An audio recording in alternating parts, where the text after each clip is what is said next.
আসসালামু আলাইকুম। আশা করি নিশ্চয়ই সবাই ভালো আছেন। তো ভিডিওটি শুরু করার আগে আপনাদের কাছে ছোট্ট একটি অনুরোধ, আপনি যদি প্রতিদিনের মর্গ ভাতার সঠিক তথ্য পেতে চান তাহলে আমাদের এই চ্যানেলটিকে সাবস্ক্রাইব করে রাখবেন। আমাদের এই চ্যানেলে আমরা নিত্য নতুন মর্গ ভাতার সঠিক তথ্য তুলে ধরার চেষ্টা করি। তো কথা না বাড়িয়ে মূল আলোচনায় যাওয়া যাক। বাংলাদেশের সরকারি কর্মচারীদের বেতন ভাতা নির্ধারণের মাধ্যম হচ্ছে সরকার ঘোষিত পে স্কেল। দেশে এ পর্যন্ত 8টি পে স্কেল ঘোষিত হয়েছে, যার প্রথমটি হয়েছিল 1973 সালে এবং সর্বশেষটি হয়েছে 2015 সালে। 2015 সালে ঘোষিত পে স্কেলটি ছিল অনেক দিক থেকে ভিন্ন, কেননা অতীতের তুলনায় এ স্কেল বেতন বৃদ্ধির হার বেশি ছিল এবং পে কমিশন গঠনের কথাও বলা হয়েছিল। আগের কাঠামো ভেঙে 20টি ধাপে বেতন ভাতা নির্ধারণ করা হয় এবং বেতন বৃদ্ধির হার ছিল বেশ আকর্ষণীয়। অনেক দেশে পে কমিশন থাকে, যারা সব কিছু বিবেচনা করে সরকারি কর্মচারীদের বেতন ভাতা নির্ধারণ করেন, কিন্তু আমাদের দেশে সেটা হয় মন্ত্রণালয়ের মাধ্যমে। তখন বলা হয়েছিল পে কমিশন তৈরি করে 5 বছর পর পর নতুন বেতন স্কেল দেওয়া হবে। যদিও বাস্তবতা ভিন্ন। 2015 সাল থেকে প্রায় 9 বছর অতিবাহিত হলেও পে কমিশন তো দূরের কথা, নতুন পে স্কেলও হয়নি। যদিও সবাই প্রত্যাশায় ছিলেন যে 2020-21 সালে নতুন পে স্কেল পাওয়া যাবে, কিন্তু আজও আমাদের অপেক্ষায় প্রহর গুনতে হচ্ছে। সর্বশেষ বাজেটের সময়ও আমরা আশা করেছিলাম, কিন্তু কোনো ফল হয়নি। এর ফলে সরকারি চাকুরিদের মনে এক ধরনের হতাশা তৈরি হয়েছে এবং এর কারণও অনুমেয়। বর্তমান সরকার অনেক দিক থেকেই ভিন্ন, তারা বৈষম্য নিরসনে কাজ করছেন বলে প্রত্যাশা নিয়ে এ লেখা। 2015 সালের পে স্কেল বার্ষিক বেতন বৃদ্ধির একটি সহজ ও সরল সূত্র দেওয়া ছিল। 20টি ধাপের জন্য মূল বেতনের সর্বোচ্চ 5% বৃদ্ধির সুযোগ আছে। সাধারণত 11 থেকে 20তম ধাপে 5% বৃদ্ধির সুযোগ থাকলেও 1 থেকে 10ম ধাপে সেটা 3 থেকে 4%-এ সীমাবদ্ধ।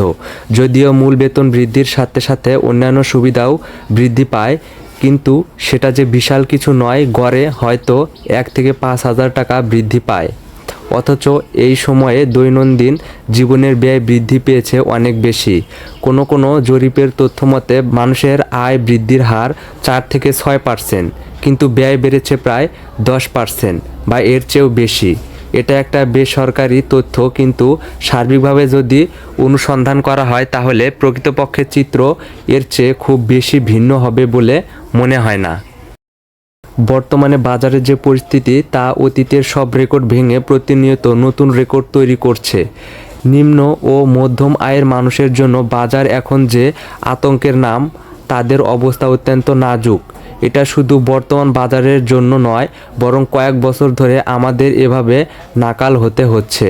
সীমিত ও বেতনভুক্ত মানুষের জন্য বর্তমান বাজার পরিস্থিতিতে আয় দিয়ে ভারসাম্য রক্ষা করা খুবই কঠিন হয়ে যাচ্ছে, কিংবা অনেকের জন্য এর চেয়ে বেশি। এমন বেহাল বাজার যে শুধু করোনা ভাইরাস বা বর্তমান রাশিয়া ইউক্রেন যুদ্ধের জন্য তা নয়, বরং 2015 সালের পর থেকে পণ্যমূল্য ক্রমাগতভাবে বাড়ছে।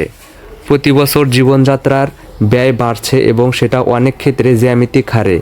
Consumers association of Bangladesh cab এর তথ্যমতে 2017 সালে জীবনযাত্রার ব্যয় বেড়েছে 8.44% ও পণ্যমূল্য ও সেবা সার্ভিসের মূল্য বেড়েছে 7.17%। অনুরূপভাবে 2018 সালে জীবনযাত্রার ব্যয় বৃদ্ধি পেয়েছে 6% এবং পণ্যমূল্য ও সেবা সার্ভিসের মূল্য বেড়েছে 5.19%। প্রায় কাছাকাছি ব্যয় বৃদ্ধি হয়েছে 2019 সালে 6.50% ও সেবা সার্ভিসের মূল্য বেড়েছে 6.8%। 2021 সালে জীবনযাত্রায় ব্যয় বেড়েছে 6.92% এবং 2022 সালে বেড়েছে 10.8%। শুধু 2021 সালের তুলনায় 2022 সালে জীবনযাত্রার ব্যয় বাড়ার হার 3.16%। করোনা ভাইরাস, রাশিয়া ইউক্রেন যুদ্ধ এবং ডলারের মূল্য বৃদ্ধির প্রভাবে আজ আমাদের বাজার ব্যবস্থা আরও নাজুক হয়েছে। করোনা ভাইরাসের অজুহাতে দাম বৃদ্ধি হলেও পরে আর কমেনি, বরং নানান অজুহাতে ক্রমাগতভাবে বেড়েছে। বেসরকারি গবেষণা সংস্থা সেন্টার ফর পলিসি ডায়ালগ সিপিডির তথ্যমতে দেশে গত 5 বছরে শুধু ভোগ্যপণ্যের দাম 310% পর্যন্ত বেড়েছে। জাতিসংঘের খাদ্য ও কৃষি বিষয়ক সংস্থা FAOর তথ্য অনুযায়ী 2023 সালের আগস্ট মাসে সারা বিশ্বে খাদ্য মূল্যস্ফীতি কমে সর্বনিম্ন হয়েছে। এই সময়ে চাল ও চিনি ছাড়া বিশ্ববাজারে প্রায় সব খাদ্যপণ্যের দাম কমেছে। অথচ বাংলাদেশে পরিসংখ্যান ব্যুরোর হিসাব অনুযায়ী আগস্ট মাসে দেশে খাদ্য মূল্যস্ফীতি দাঁড়িয়েছে 12.56%, যা গত 12 বছরের মধ্যে দ্রব্য বৃদ্ধির সর্বোচ্চ রেকর্ড।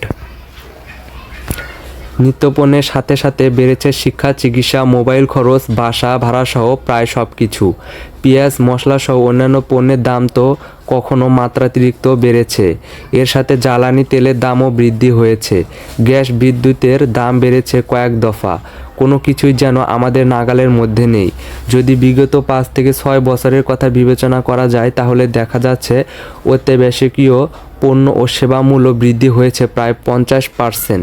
এর সাথে বেড়েছে অন্যান্য সেবার মূল্য, কিন্তু ওই একই সময়ে বেতন বেড়েছে 25 থেকে 30%। এখানে এসে পাটিগণিতের সরল অঙ্কের উত্তর আর মিলছে না। পণ্যের মূল্য বৃদ্ধি পেলে ব্যবসায়ীরা বেশি দামে বিক্রি করে মুনাফার ভারসাম্য রাখেন। চিকিৎসকরা ভিজিট বাড়ান, এমনকি রিকশাওয়ালারাও ভাড়া বাড়ান। একইভাবে অন্যান্য ব্যবসায়ী ও সেবাদাতারাও অনুপাতিক হারে মূল্য বৃদ্ধি করেন। এমনকি দৈনন্দিন পত্রিকার দামও 2 টাকা বেড়েছে। কিন্তু বাজারের অবস্থা যাই হোক না কেন, আমাদের মতো বেতনভোগীর বেতন স্থির থাকে না বিকল্প কোনো সৎ ও হালাল উপায়। অতীতে মহার্ঘ ভাতা দেওয়ার রেওয়াজ থাকলেও এখন সেটা নেই। তাহলে বেসরকারি বেতনভোগীদের অবস্থা কী হচ্ছে তা সহজে অনুমেয়। সবাই যখন কোনো না কোনোভাবে নিজেদের মুনাফার ভারসাম্য রাখছে, তখন সরকারি বেতনভোগীদের বাধ্য হয় খরচ কমাতে হচ্ছে বা সঞ্চয় ভেঙে কোনোভাবে বেঁচে থাকার সংগ্রাম করতে হচ্ছে। যদিও সরকারকে এখন কঠিন সময় পার করতে হচ্ছে, কিন্তু এ বিষয়টি এড়িয়ে যাওয়ার সুযোগ নেই বলে মনে করি। আমরাও তো দেশের অংশ, নাগরিক, এবং অন্যদের মতো আমরাও বাড়তি খরচের চাপে নাকাল হচ্ছি। আমরা দেখেছি প্রজাতন্ত্রের নির্দিষ্ট শ্রেণীর সেবকদের জন্য সরকার শত শত কোটি টাকা খরচ করে দামি গাড়িসহ অন্যান্য সুযোগ সুবিধা নিশ্চিত করেছে, কিন্তু বেশিরভাগ সেবক থেকেছেন সুবিধার বাইরে, যাদের কাছে বেতনই প্রধান অবলম্বন। তাই প্রত্যাশা করি সরকার স্থায়ী পে কমিশন গঠনের উদ্যোগ নেবে এবং নবম পে স্কেল ঘোষণা করবে। এটা প্রত্যাশা যে পে কমিশন গঠন করলে সেটা যেন হয় শিক্ষক সহ অন্যান্য পেশার মানুষ নিয়ে, কেবল নির্দিষ্ট পেশার মানুষ নিয়ে নয়। এ প্রক্রিয়ার সময় সাপেক্ষ। তাই নতুন পে স্কেল তৈরি না হওয়া পর্যন্ত বাজারের অবস্থার সঙ্গে সঙ্গতি রেখে মহার্ঘ ভাতা দেওয়ার ব্যবস্থা করা হোক।